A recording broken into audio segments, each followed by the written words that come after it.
যারা নারী সংগঠনের নাম দিয়ে ওখানে গেছেন, আমরা যদি আপনাদের ঘরে যারা কাজ করে মেইড সার্ভেন্ট তাদের ইন্টারভিউ করলে আপনাদের আসল পরিচয় বের হয়ে আসবে। আপনারা আমাদের ঘরে যারা কাজ করে ড্রাইভার, আমি তো কুল্লুম কুলা বলতেছি, আমাদের গুলার সাথে আপনারা ইন্টারভিউ করেন। আপনারটার ইন্টারভিউ আমি করব, মিডিয়া অন থাকবে, আমাদের গুলার ইন্টারভিউ আপনারা করেন, তারপরে দুধ কা দুধ পানি কা পানি হয়ে যাবে। আপনারা নিজের কথা নিজে বলেন। হাউ ডেয়ার আপনারা আমার নবীর আনিত দ্বীনের উপর আপনারা কথা বলতেছেন, এই সাহস পান কোথায় আল্লাহ পাক জানে। সুতরাং আমরা প্রথম পর্যায়ে বিনয়ের সাথে অনুরোধ করতেছি, ওয়েস্টার্ন কান্ট্রি ওয়েস্টার্নাইজেশনকে, সেকুলারাইজেশনকে আমাদের দেশে ত্বরান্বিত করার জন্য, অথবা থার্ড ওয়ার্ল্ড কান্ট্রিতে তাদের প্রোডাক্টগুলোকে সেল করার জন্য, এই প্রোডাক্ট সেল করা জায়েজ না জায়েজ এগুলো আমার বিষয় না, এটা কতটুকুন যৌক্তিক কতটুকুন অযৌক্তিক এটাও আমার বিষয় না। কারণ হচ্ছে প্রত্যেক ব্যক্তি চাইবে তার মার্কেট প্রাইসটা আপ করে তার প্রোডাক্টগুলোকে সেল করতে। প্রশ্ন হচ্ছে আমাদের কোন প্রোডাক্ট আমরা খরিদ করব, কোন প্রোডাক্ট আমরা খরিদ করব না। আনফরচুনেটলি বিভিন্ন এনজিওর মাধ্যমে আমাদের দেশে এই টাকাগুলা খরচ হয়।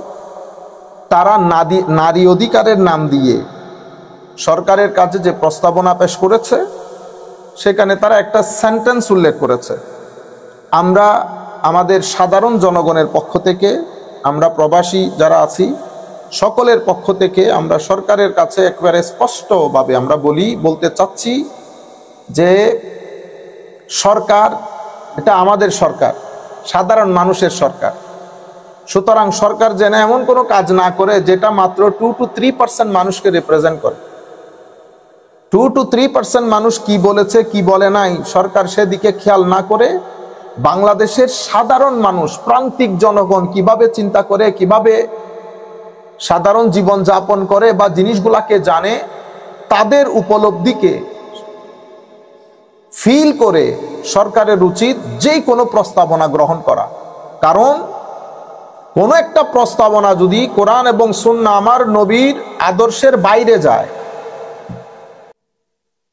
আমরা সব সময় সাদা কাপড় পরে চলাফেরা করি, সব সময় সাদা কাফনের ভয় আমাদের নাই।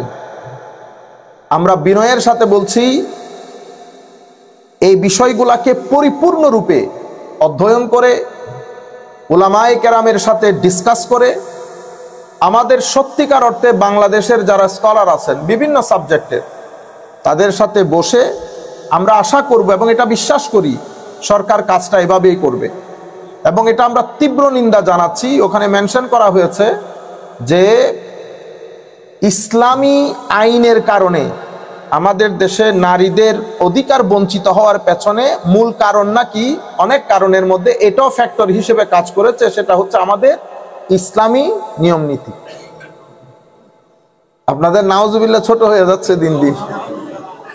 ইন্না লিল্লাহি ওয়া ইন্না ইলাইহি রাজিউন। কেন ঘটেছে জানেন?